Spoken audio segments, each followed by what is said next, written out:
The House at Maple Lane: A Sleepy Story from Old America, Part 1. If you'd like, you can close your eyes while listening to this story and let yourself drift into a quiet little town in America many years ago. A place where the nights were soft, the streets were calm, and the world seemed to move just a little more slowly than it does now.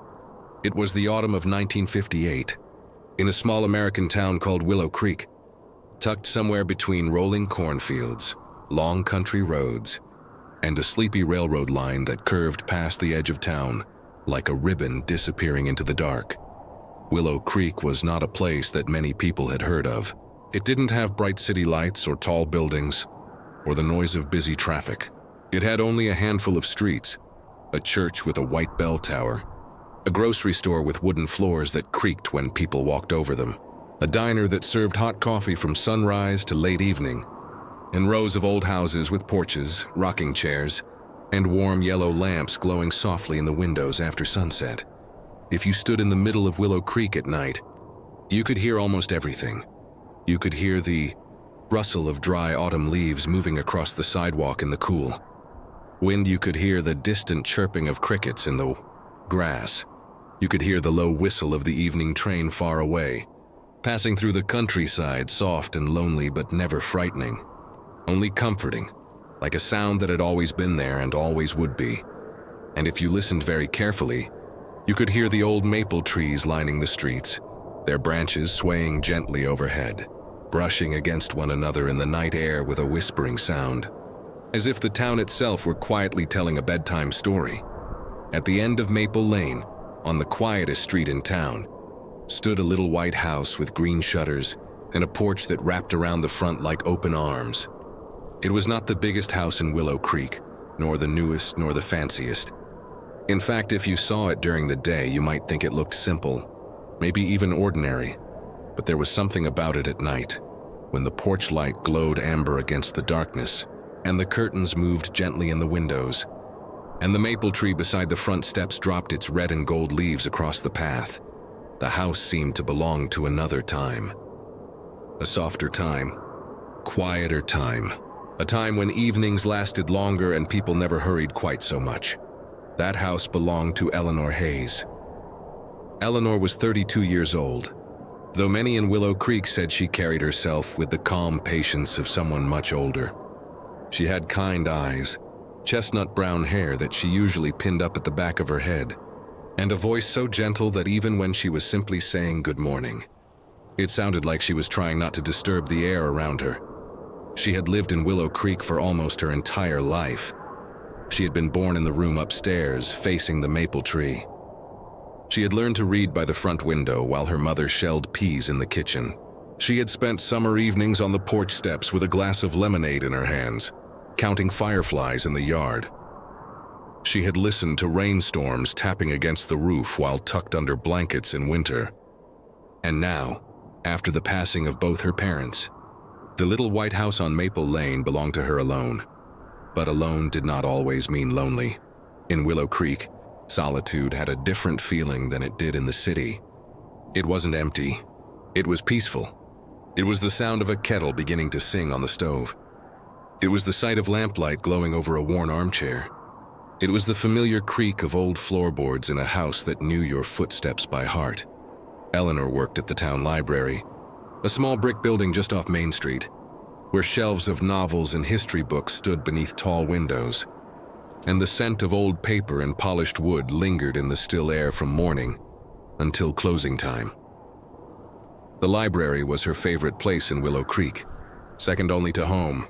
Each evening just before 6, Eleanor would close the last ledger on the front desk, straighten the returned books into neat stacks, switch off the lamps one by one, and lock the heavy front door before stepping out into the fading light of dusk. She always walked home. The walk from the library to Maple Lane took just under 15 minutes, but Eleanor never rushed it. She liked the slow rhythm of it, the sound of her shoes tapping softly on the pavement, the cool evening air against her cheeks, the way the town seemed to soften as daylight disappeared. On one side of Main Street stood the diner, where the windows fogged up in cold weather, and the smell of coffee drifted out whenever the door opened. On the other side stood Miller's Grocery, where Mr. Miller swept the front steps every evening before locking up. A little farther down was the barber shop, then the post office, then the hardware store with its dusty display window full of lanterns, nails, paint tins, and garden tools. By 6:30, most of the town was already beginning to settle. Porch lights came on. Kitchen windows glowed. Radios murmured quietly from living rooms, and somewhere in the distance, a dog barked once or twice before falling silent again. It was on one such evening, in late October, that our story truly begins. The day had been cool and bright. The kind of autumn day where the sky looked wide and pale blue, and the air smelled faintly of apples, wood smoke, and dry leaves.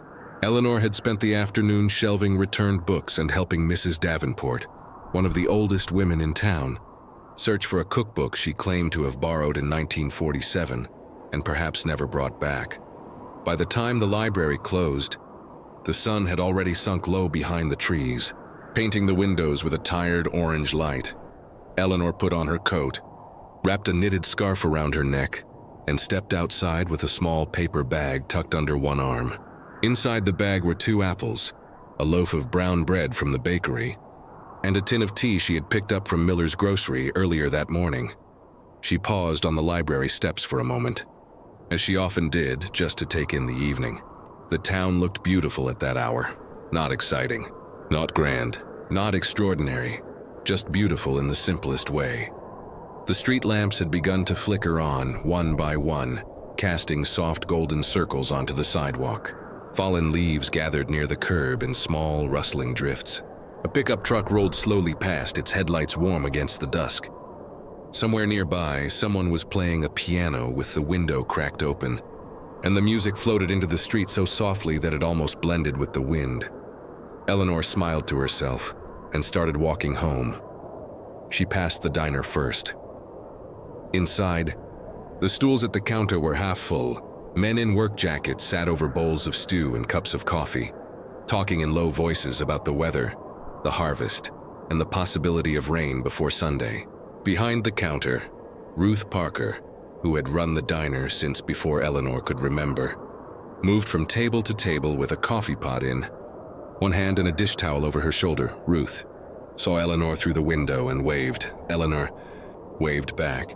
That was one of the things she loved most about Willow Creek. You could cross town without speaking a word and still feel as though the whole place had gently said good evening to you. A little farther down, Mr. Miller was indeed sweeping the front of his grocery store. He wore the same brown cap he had worn every winter for as long as anyone could remember, and he nodded as Eleanor passed. "Evening, Miss Hayes," he said. "Good evening. Mr. Miller, cold one tonight." "It does feel that way. Supposed to drop lower by morning," Eleanor smiled. "Then I suppose I'll be making extra tea." Mr. Miller chuckled at that, leaned on his broom, and wished her a good night. By the time she reached the turn for Maple Lane, the sky had deepened from blue to indigo. The first stars had begun to appear above the rooftops, and the moon, thin and silver, hung over the town like a quiet thought.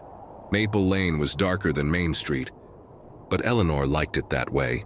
The houses there sat farther apart, each with its own yard, garden, and old trees bending over the road.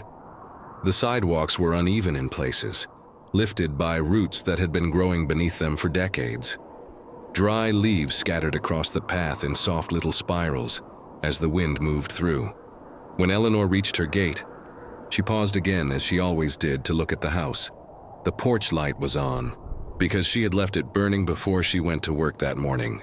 Its amber glow spilled across the steps and onto the front path, lighting up the fallen maple leaves like pieces of copper. She opened the gate, climbed the porch steps, and unlocked the front door. The house welcomed her with warmth and stillness. Inside, it smelled faintly of cedarwood, old books, tea, and the last of the apple pie she had baked 2 nights before. Eleanor set her bag on the kitchen table, removed her coat, and hung it carefully by the door. Then she stood for a moment in the quiet, listening. There was no sound except the ticking of the old clock in the hallway. Tick, tick, tick. It was the same clock her father had wound every Sunday evening for 20 years. Even now, long after he was gone, Eleanor kept it running. Some people found silence unsettling in an old house. Eleanor never had. To her, the quiet was full of small familiar things, the hum of the refrigerator in the kitchen, the sigh of the floorboard settling under the cool evening, hear the faint rattle of a window pane when the wind touched the side of the house. These were not noises to be feared. They were simply the sounds of home. She lit the lamp in the living room, then another on the table beside her favorite chair. Their soft yellow light pushed back the shadows and filled the room with a sleepy glow. The wallpaper, faded with age into gentle patterns of cream and pale green, looked warmer in lamplight. So did the bookshelves, the knitted throw folded over the sofa, and the framed family photographs on the mantel. In one of those photographs, Eleanor was 6 years old and grinning into the sun while her mother stood behind her on the porch steps. In another, her father was holding a fishing pole beside Willow Creek's small lake, pretending to look serious while everyone else laughed. Eleanor looked at the photographs for a moment, not sadly, but tenderly, as if she were greeting old friends. Then she went to the kitchen and set the kettle on the stove. While the water heated, she sliced half the loaf of bread, spread a little butter over 2 pieces, and cut one of the apples into neat thin wedges. She moved slowly, without hurry, enjoying the small ritual of it all.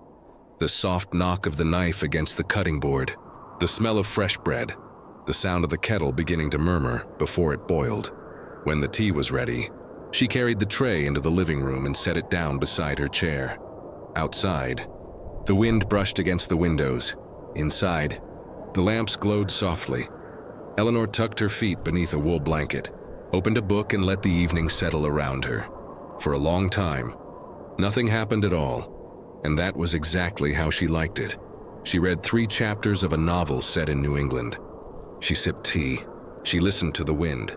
Once, around 7:30, she heard the train whistle in the distance and paused with her teacup halfway to her lips, smiling faintly at the familiar sound. Then sometime after 8, there came a knock at the door.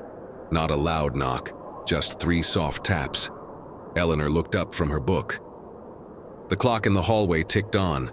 The room remained warm and still. For a moment, she wondered if she had imagined it. Visitors were not impossible in Willow Creek, but they were uncommon at that hour, especially on a weeknight. Then the knock came again, 3 gentle taps. She set down her teacup, folded her blanket aside, and crossed the room to the front door. When she opened it, she found no one standing on the porch, only the wind, only the drifting leaves, only the dark yard lit by the porch lamp and the silver edge of the moon. Eleanor stepped outside and looked down the path, then toward the gate. The street was empty. No footsteps, no voice, no figure walking away, just the hush of Maple Lane. Then she noticed something on the porch floor, near the welcome mat. It was a small parcel, wrapped neatly in brown paper and tied with faded blue string. Eleanor bent down and picked it up. It was surprisingly light, about the size of a hardback book. There was no postage stamp, no address, no return label, only her name written in careful ink across the front, Miss Eleanor Hayes. She stood there for a moment, holding the parcel in both hands while the cold night air moved around her. It did not feel threatening. If anything, it felt oddly familiar, as though the package belonged to the house itself, as though it had simply been waiting for the right evening to appear. Eleanor went back inside, closed the door, and placed the parcel on the kitchen table beneath the overhead light.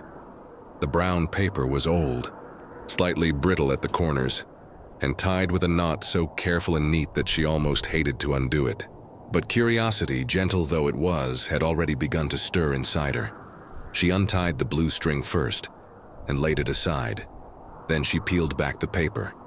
Inside was a small wooden box, smooth and dark with age, no larger than a loaf of bread. The lid was carved with tiny maple leaves along the edges, and at the center there was a brass clasp, tarnished but still intact.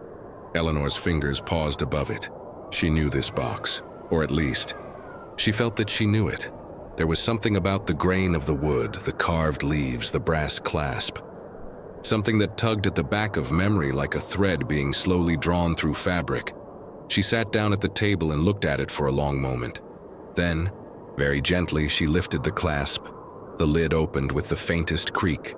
Inside, resting on a bed of folded linen, was an old pocket watch, a yellowed photograph, and a letter. The watch was silver, polished long ago but now softened by time. The photograph showed a younger version of Maple Lane, perhaps 30 or 40 years earlier, with children standing in the front yard beneath a much smaller maple tree. The letter, folded neatly into thirds, was written on thick cream paper. Eleanor picked up the envelope first. On the front, in the same careful handwriting as the parcel, were only 4 words: "For the evening you are ready." The room seemed to grow quieter around her. The clock ticked in the hallway. The kettle, still warm on the stove, gave one last little click as the metal cooled. And outside, beyond the windows, the leaves whispered against the porch steps. Eleanor unfolded the letter. The handwriting inside was old-fashioned, slanting gently across the page in dark blue ink. She began to read. "The House at Maple Lane, Part 2. The letter in the wooden box. Eleanor held the letter carefully in both hands, as though it might tear if she unfolded it too quickly. The paper was soft with age, and it carried the faint, dry scent of cedar and old drawers, the kind of scent that lived in attics, tucked away trunks, and forgotten boxes at the back of closets. She drew a slow breath and began to read. "My dearest Eleanor, if this letter has found its way to you, then it means the house has kept its promise. It has waited until the evening was right, until the wind was soft, until the lamps were lit, and until you were ready to sit quietly enough to hear what old homes remember. There are some things in life that cannot be told in the bright hours of the day. They belong only to evening, to lamplight, to the hush that comes after supper when the world finally grows still. This house has always had such evenings. It has collected them in its walls the way old books collect pressed flowers and forgotten notes. And because it has known our family for so long, I believe it has learned how to keep a memory safe until the right pair of hands comes along. If you are reading this now, then those hands are yours. Inside the box, you will find your grandfather's watch, an old photograph, and this letter. Together, they belong to a story that was once told to me when I was younger than you are now, on an October night, not so different from this one. I have waited many years to pass it on. Not because it is sad and not because it is frightening, but because some stories should arrive only when a person has learned how to be still enough to hear them. If you wish to know it, wind the watch 3 times and place it on the mantel before midnight. Then sit by the fire or by the lamp if the fire is not lit, and listen carefully to the house. You may think you hear only the clock or the windows or the wind in the trees, but if the evening is quiet enough, you may hear something more. And if you do, don't be afraid. It is only the house remembering. With all my love, Margaret Hayes." Eleanor read the letter twice, then a 3rd time. When she finished, she lowered the page slowly to the table and sat in silence, listening to the old clock in the hallway. Tick, tick, tick. Margaret Hayes had been Eleanor's grandmother, though she had passed away when Eleanor was only 10 years old. Eleanor remembered her in fragments, the way people often remember someone they loved as a child. The scent of lavender soap, the cool touch of a hand on her forehead, the rustle of skirts moving through the kitchen, the soft way she hummed while shelling peas or folding linen. She had been a woman of quiet habits and gentle expressions. She liked rain, cinnamon toast, and old stories. She had also believed, with complete seriousness, that houses remembered the people who loved them. As a child, Eleanor had never questioned that.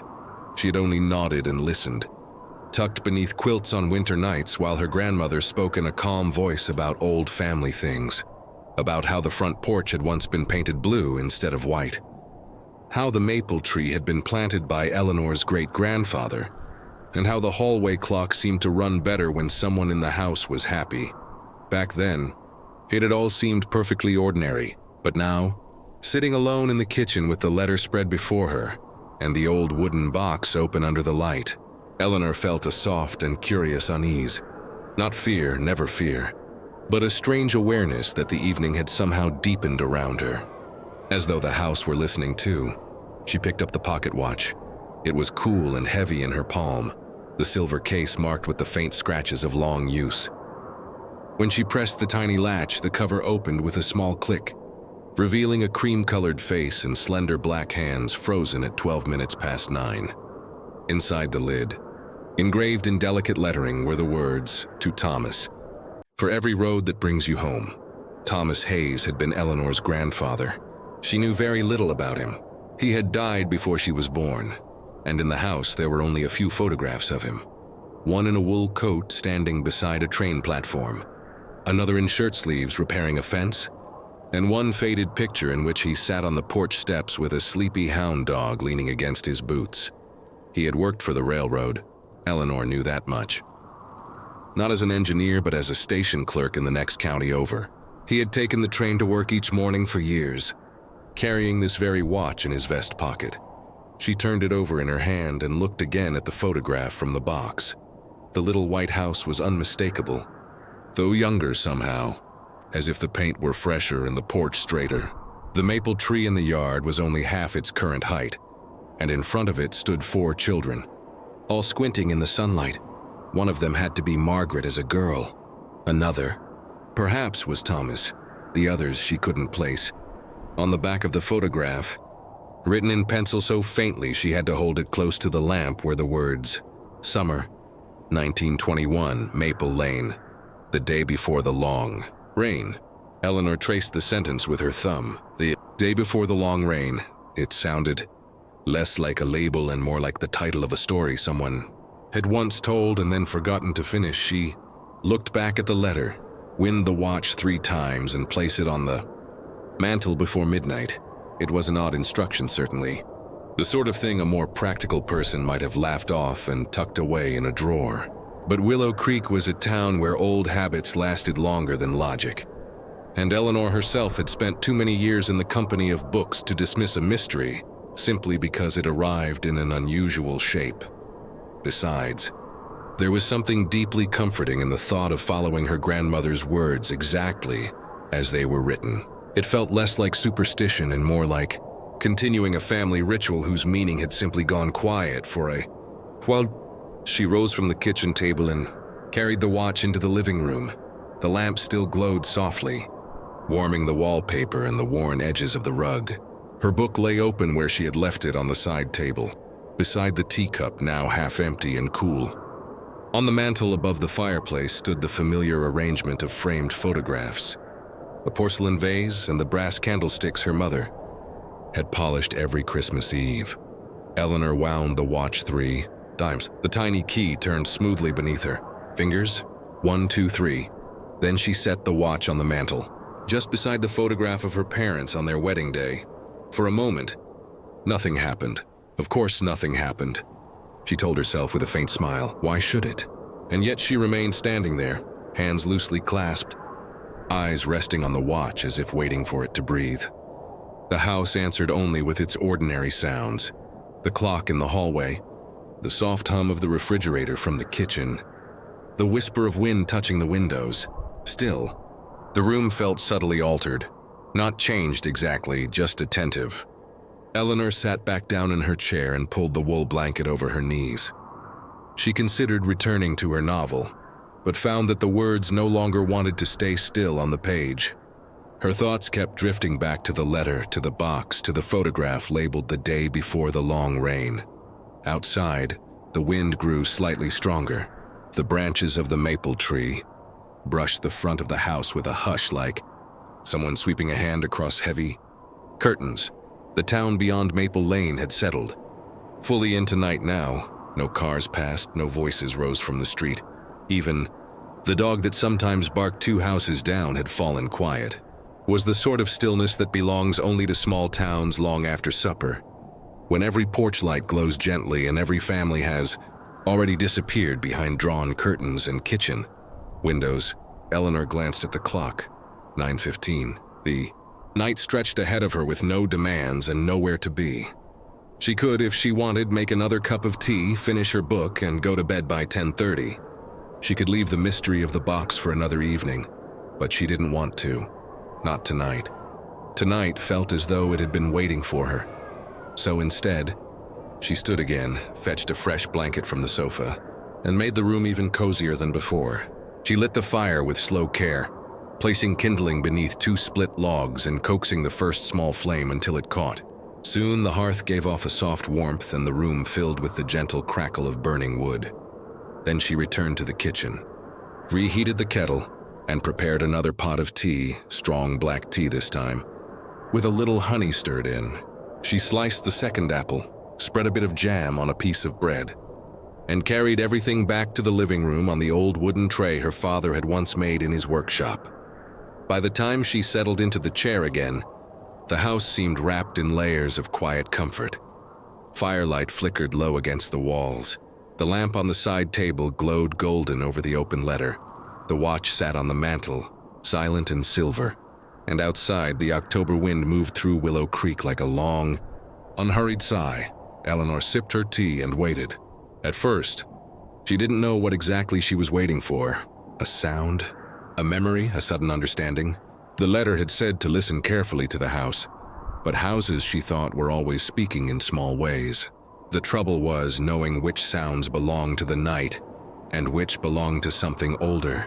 She let herself become still, not just physically still, but inwardly still too. She set down her cup. She loosened her shoulders. She stopped trying to anticipate anything. And slowly, almost without noticing it, she began to hear the room in a different way. There was the crackle of the fire. Yes, the steady ticking of the hallway clock, the faint rattle of a window pane. But beneath those familiar sounds there seemed to be another rhythm, softer than the rest. Not a voice, not music, and not exactly a noise either. More like the feeling of footsteps remembered by old floorboards. Like the hush of movement in another part of the house. Far enough away to be imagined and close enough to feel real. Eleanor held her breath. The sensation came again. Not from upstairs, not from the hallway, from the walls themselves, perhaps, or from the spaces between one room and the next. She looked toward the staircase. Nothing moved there. The lamps burned steadily. The fire shifted and settled with a warm little sigh. Then, very gently, she caught a smell that hadn't been there a moment earlier. Rain, not fresh rain falling now. There was no rain outside. She was sure of it, but the scent of rain remembered. Damp earth, wet wood, cold stone after a storm. It drifted through the living room so faintly that if she had been less still, she might have missed it altogether. Eleanor turned her head toward the front window. The glass was dark, reflecting the room back at her. The lamp, the fire, her own face half-lit and thoughtful. Beyond it, she could see only the porch and the first low branches of the maple tree moving against the night sky. Still no rain, and yet the scent lingered, a memory in the air. Then came something else, a sound so soft she almost mistook it for the fire. Children, laughing, not loudly, not wildly, just a brief, distant peal of laughter, like the echo of children running through a yard many summers ago. Eleanor sat up slowly in her chair. The sound was gone as quickly as it had come. Her heart was beating faster now, but not with fear. More with astonishment, with that strange suspended feeling one gets in the first moment of realizing the world may be wider than it first appears. She glanced at the watch on the mantel. Its hands, which had been still when she opened it, were moving now. Very slowly, but unmistakably, the second hand swept forward in tiny measured steps.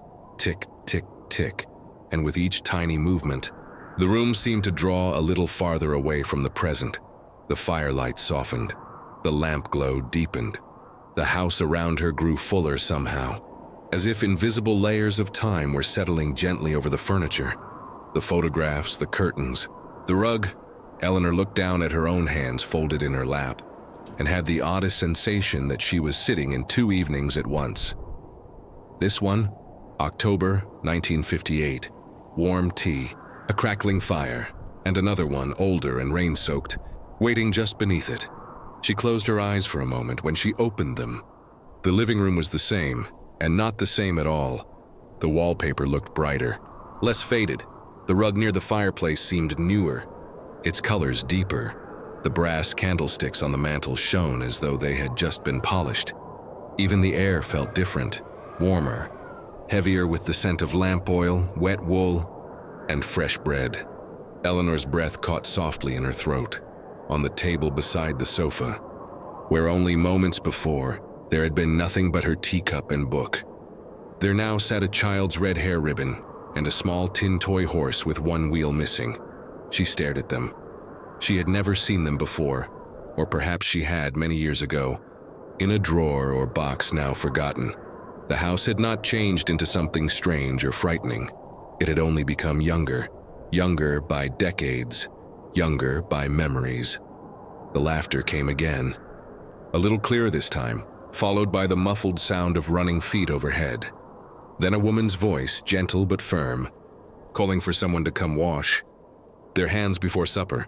Eleanor knew that voice. She do it in the deep way one recognizes, a melody learned in childhood. Margaret, not the elderly grandmother Eleanor had known in her final years, but Margaret as a younger woman, perhaps in her 30s or 40s, moving through this very house while children raced across the upstairs floorboards. Eleanor didn't move. She scarcely dared breathe. The voice faded, replaced by the clink of dishes from a kitchen that no longer existed in quite the same arrangement.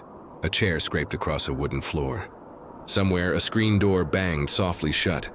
The house was remembering, just as the letter had promised. Tears rose suddenly in Eleanor's eyes, not from sadness, but from the tenderness of it all. The sounds weren't ghostly. They were domestic, warm, familiar. They carried none of the coldness of haunting stories, only the gentle ache of time passing, and somehow, for one impossible hour. Circling back, she reached for the photograph from the box and studied the children again. Then, she looked toward the staircase. A thought had begun to form in her mind if the house was truly remembering. One particular evening, the day before the long rain, then perhaps the memory had more to show her than sounds and scents. Perhaps it had a shape, a sequence, a story waiting to be followed. The old pocket watch ticked softly on the mantel. Outside, the maple branches swayed, and from somewhere upstairs came the unmistakable sound of a bedroom door opening. Eleanor rose to her feet. She set the photograph carefully on the table, tightened the belt of her cardigan, and crossed the living room toward the staircase. The floorboards felt warm under her slippers.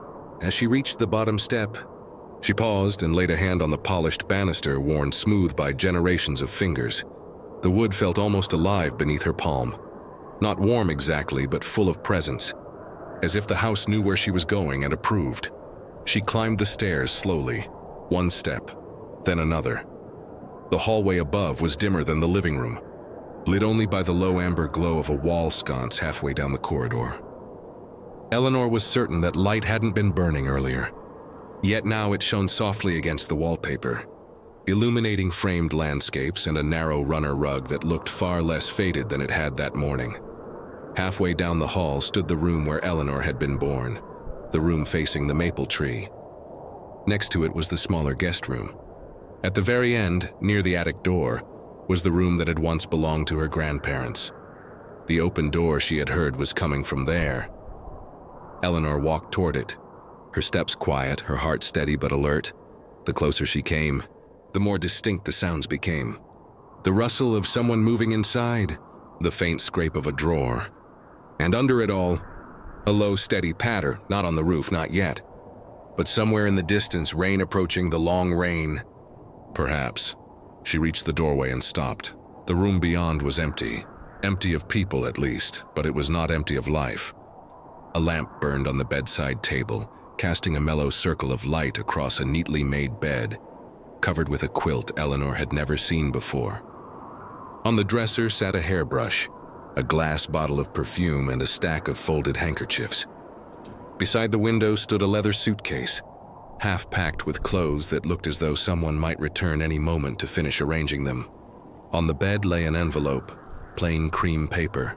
No seal, no stamp, and on the front, in the same slanted handwriting as the letter downstairs, was written only this: "For Thomas, before the rain begins." Eleanor stepped into the room. The air smelled faintly of lilac and starch. She looked behind the door, into the closet under the window, some half of her still expecting to find a real person standing just out of sight. But there was no one, only the envelope, only the room waiting. Slowly she picked it up, It was lighter than she expected. Inside was a single folded sheet. As she opened it, the first drop of rain touched the upstairs window, then another, and in the soft beginning of that remembered storm, Eleanor lowered her eyes to the page and started to read. The House at Maple Lane, Part 3. The Long Rain Begins. Eleanor stood in the upstairs room with the envelope in her hand, while the first remembered rain of another year began to tap softly against the window beside her. It was a delicate sound at first, just a few drops, scattered and uncertain, touching the glass as if testing whether the night was ready for them. But within moments the rhythm grew steadier, turning into a gentle rain song over the roof, the porch, and the leaves of the maple tree outside. Eleanor unfolded the page. The handwriting was neat, slanting slightly to the right, stronger and more deliberate than Margaret's. It had to belong to Thomas Hayes. She held the letter closer to the lamplight and read, October 14th, 1921, Maple Lane, Willow Creek, my dear Margaret. By the time you find this, I expect the rain will already have started, and if the sky keeps its promise, may not stop for several days. Mr. Grayson at the station says a weather front is moving in from the west, heavy and slow, and that the river roads may be difficult by Saturday. I know you never mind rain the way others do. In fact, I suspect you love it more than sunshine, provided you have bread in the kitchen, tea in the tin, and enough lamp oil to outlast the clouds. I am writing this from the station office while the evening train is delayed again. There is mud all over the platform, and the telegraph has been temperamental since noon. The young porter has already asked twice if I think the creek will rise, and Mrs. Bell has come in 3 separate times to ask whether the mail from Albany will arrive before morning. So far, I have answered everyone as calmly as I can, though I suspect no one here truly wants facts. They only want reassurance. Rain does that to people. It reminds them how little of the sky belongs to us. Still, I am not worried. I expect to be home before 10. If the roads worsen, I may walk the last mile from the station, which you know I don't mind. There are worse things than walking through rain when a warm house is waiting at the end of it. I am sorry to miss supper tonight. Tell the children I'll bring peppermint sticks from town if the grocer hasn't sold out. And remind little June not to leave her red ribbon on the stairs again. I nearly slipped on it this morning and would prefer not to break my neck in my own home before winter has even had its turn. If the rain grows heavy, make sure the back window in the pantry is latched properly. It has never forgiven me for repairing it myself. Also, please move the rocking chair away from the front parlor window if there's thunder. Nora will only insist that storms sound louder from that room, and then she'll refuse to sleep unless you tell her one of your stories. I know how these evenings go. The children will grow quiet once the rain settles in. You'll light the lamp in the hallway, put the kettle on, and the whole house will begin to sound like it's wrapped in a blanket. When that happens, think of me on the train, listening to the same weather pass over the roof, and counting the miles until I'm home. With love, always, Thomas. Eleanor smiled softly as she read the last lines. The letter felt warm, almost cheerful, even with the rain beginning outside. Thomas's voice came through so clearly in the page that she could almost picture him at the station desk, coat damp from the weather, pen in hand, writing between the interruptions of anxious townspeople and delayed trains. He sounded practical, steady, kind. The sort of man who noticed the weather but wasn't troubled by it. The sort of man who would indeed walk a mile in the rain simply because home was waiting. Eleanor read the letter a second time, more slowly. Now the names inside it caught her attention. June, Nora, children of the house, children from the photograph perhaps, and Margaret, young, busy, moving through rooms with bread in the kitchen and tea in the tin, just as Thomas described. The rain at the window grew fuller, softer, more constant. Not violent, not stormy, only deep and endless, like a blanket of water being gently unrolled across the town. Eleanor folded the letter and looked around the room. Again, the suitcase by the window, the lamp on the nightstand, the folded handkerchiefs on the dresser. All of it felt like a paused moment in someone else's life, waiting patiently for her to understand what had happened. Next, she crossed to the window and looked out. Maple Lane below was no longer the lane of 1958. Or perhaps it was both. Lanes at once. The porch looked a little straighter, the fence a little newer. Across the street, one of the houses seemed to have lost the extension that would be added years later. The maple tree, though recognizable, was younger and thinner, its leaves trembling under the rain. The road itself glistened dark under the lamplight. And for the briefest moment, Eleanor thought she saw two children run across the front yard below, one taller, one smaller, before they vanished behind the tree like figures swallowed by memory. She stepped back from the window. The room felt gentler now that the letter had been read, as though the house were pleased she had listened. The unease from earlier had melted into curiosity, and something softer still, an affection for these people she had never truly known, whose voices and habits were now unfolding around her like pages from an old novel. Then, from downstairs, she heard the front door open. Eleanor turned sharply toward the hall. A gust of cold, rain-scented air moved through the house below, followed by the unmistakable sound of wet shoes on the entry floor, and a man's low voice saying, with tired warmth, "I'm home." The words went through Eleanor like a current. She stood frozen for half a second, then hurried into the hallway and toward the staircase. By the time she reached the top step, more sounds were rising from below. Children running, a little girl laughing, the clatter of someone setting down an umbrella stand, then a woman's voice, Margaret's, clear and relieved. "Thomas, you're soaked through." "I know," the man answered, amused. "The rain thought it ought to come in with me." Eleanor gripped the banister. The voices were so real now, so immediate, that the house no longer felt empty at all. It felt inhabited, warmly, busily, lovingly inhabited, by a family moving through an evening nearly 40 years gone. She descended the stairs one step at a time. The hallway below glowed brighter than before. A second lamp was burning near the umbrella stand, and shadows moved gently across the wallpaper, as though cast by people passing from room to room.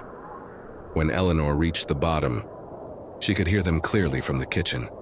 The children were talking over one another in the fast, breathless way children do when they've been waiting for someone to come home. "Did you bring the peppermints? You said if the train was late, you might still bring them." "Papa," June put her boots on the sofa and Mama said, "I did not. I only put one." Thomas laughed softly, a tired but affectionate sound. "One at a time, all of you, or I'll never know whether I've returned to my own." Hauser wandered into a schoolyard. Eleanor found herself smiling before she even reached the kitchen. Doorway, and then she stopped. The room beyond was empty, not empty in feeling, but empty in body. No Thomas, no Margaret, no children at the table, only the kitchen itself, remembered into life. A kettle steamed on the stove, a raincoat hung by the back door, dripping gently onto a rag rug. 3 mugs sat on the table beside a loaf of bread, a butter dish, and a plate of sliced apples. A child's yellow rain hat lay upside down on one of the chairs. The voices continued all around her as if the family were just beyond sight, moving from one corner of the room to the next. Margaret crossed perhaps from the stove to the pantry. Thomas might have been standing by the sink wringing water from his hat. One child seemed to be near the table, another by the hallway, and a third somewhere near the back stairs. But Eleanor could see none of them, only their evening, held in the shape of the room. She stepped inside carefully, not wanting to disturb anything. The smell of soup drifted through the air, onion, potatoes, herbs, and something buttery and rich. It was so vivid that Eleanor almost expected to see steam rising from bowls. She laid Thomas's letter on the table and looked around. On the counter beside the sink sat a paper bag from the grocer. Its top was folded over twice. Eleanor opened it and found, exactly as promised, a handful of peppermint sticks wrapped in wax paper. She laughed under her breath, so he had remembered. A moment later, she heard a small voice very close behind her. "Did he bring enough for all of us?" Eleanor turned. At first she thought she might still see no one, but this time, the memory had gathered itself more fully. Standing in the kitchen doorway was a little girl of perhaps 8 or 9, with dark curls pinned back loosely and a red ribbon in one hand. She wore a pale nightdress under a knitted cardigan, and had the solemn, curious face of a child who is not shy exactly, but careful about strangers. For a long second, Eleanor simply stared. The girl did not look ghostly. She looked real, not solid in the ordinary sense, perhaps, but clear enough that Eleanor could see the tiny freckles across her nose and the damp hem of her socks where she must have stepped in from the porch earlier. The child looked at Eleanor with complete calm, then she glanced toward the paper bag and repeated, "The peppermints. Did he remember enough for all of us this time?" Eleanor swallowed, though not from fear. "Yes," she said softly. "I think he did." The girl nodded, apparently satisfied. "Good," she said. "June always takes two if no one watches her." She stepped into the kitchen, still holding the red ribbon, and Eleanor saw then how familiar the child's face truly was. Not because Eleanor had met her before, but because the features belonged unmistakably to the Hayes family. The eyes, the shape of the mouth, the gentle seriousness. "Are you Nora?" Eleanor asked, almost in a whisper. The girl looked surprised, then pleased. "Yes, how did you know?" Eleanor glanced at Thomas's letter on the table. "Your father mentioned you." Nora accepted this with childlike ease, as if it were the most natural thing in the world for a stranger to know her father's letters. "Then you know June too," she said. "And William, though he's older and thinks he's important because Papa lets him hold the lantern. Only sometimes," came a boy's voice from the hallway. A lanky boy of perhaps 12 appeared at the kitchen door, carrying a small brass lantern that was unlit. His hair was damp and combed hastily, and his expression had the careful dignity of an older brother trying very hard not to smile. Behind him tumbled another girl, smaller than Nora, with bright eyes and the sort of restless energy that seemed to spill out of her in every direction at once. She was clutching a peppermint stick already halfway unwrapped. "June," Nora said with immediate disapproval, "you promised not to open yours before tea." "I only opened the paper," June replied. "I haven't eaten it yet." "You're holding it in your mouth. That's not the same as eating." William rolled his eyes and leaned against the doorframe. "Mama says if you keep talking with sweets in your mouth, you'll choke, and then Papa will have to explain to the undertaker that you were defeated by a peppermint." June removed the candy from her mouth and glared at him. "You're not funny. I'm a little funny. You're not." Eleanor listened to them with a smile spreading slowly across her face. It was such an ordinary little argument, so familiar and harmless that for a moment she forgot how impossible the scene was. These children had lived decades before her birth, and yet here they were in the kitchen, bickering over peppermints while rain tapped the windows and soup simmered invisibly on the stove. Then Nora looked up at Eleanor again, her expression sharpening with quiet interest. "You're not from tonight," she said. The kitchen fell still. Even June stopped unwrapping her candy. Eleanor met Nora's gaze. "No," she admitted. "I don't think I am." Nora considered this without alarm. "I thought not." "You're wearing your hair differently," June frowned. "That's how you know?" "And her cardigan," Nora added. "Mama wouldn't wear buttons like those." William stepped farther into the room, lantern in hand, studying Eleanor with the practical seriousness of someone old enough to notice more than the others. "Are you from later?" he asked, "and from after." "After what?" Eleanor asked gently. He glanced toward the rain-dark window. "After the long rain." The words seemed to settle over the kitchen like another layer of silence. Nora looked down at the red ribbon in her hand. June stopped moving entirely, and from somewhere deeper in the house came the faint sound of Margaret calling for towels near the front door, followed by Thomas answering in a voice too distant now to make out. Eleanor understood then that this memory, warm and domestic as it was, held something heavier beneath it. Something the children knew about or sensed, even if they didn't yet understand it fully. She pulled out a chair and sat down at the kitchen table, wanting to bring herself lower, closer to them, gentler in the room. "What happened after the long rain?" she asked. For a moment, none of them spoke. Rain slid down the window in silver threads. The kettle on the stove hissed softly. At last, William set the lantern on the table and looked toward the hallway, making sure no adults were near enough to overhear. "Papa says the creek may flood if it keeps raining," he said quietly. But that's not what June's worried about. June frowned at him. You promised you wouldn't say. You already made me swear twice. Because you tell everything, I do not. You told Nora about the postcard in my Bible. That was an accident, children, Eleanor said softly. And they all went quiet at once. June stared at her peppermint stick for a moment, then said in a much smaller voice, I had a dream.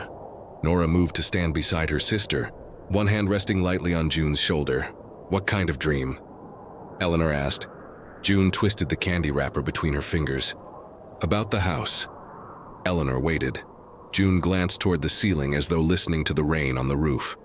In the dream, she said, the rain kept falling for days and days. Papa couldn't get home one night because the bridge was covered, and Mama lit every lamp in the house. The whole downstairs was gold and warm, but outside everything was dark and wet and the creak sounded too loud. She swallowed. And in the dream, someone knocked on the door after midnight. The room seemed to cool by a degree. Nora's hand tightened slightly on June's shoulder. William looked down at the table.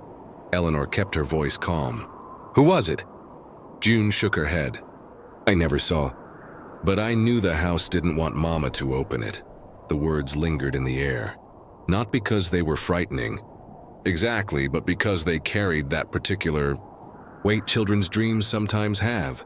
The feeling of a truth, sensed before it can be explained. Eleanor thought of her grandmother's letter. The house has kept its promise. Old homes, remember. Did you tell your mother? Eleanor asked. June nodded. This morning. And what did she say? June's expression softened.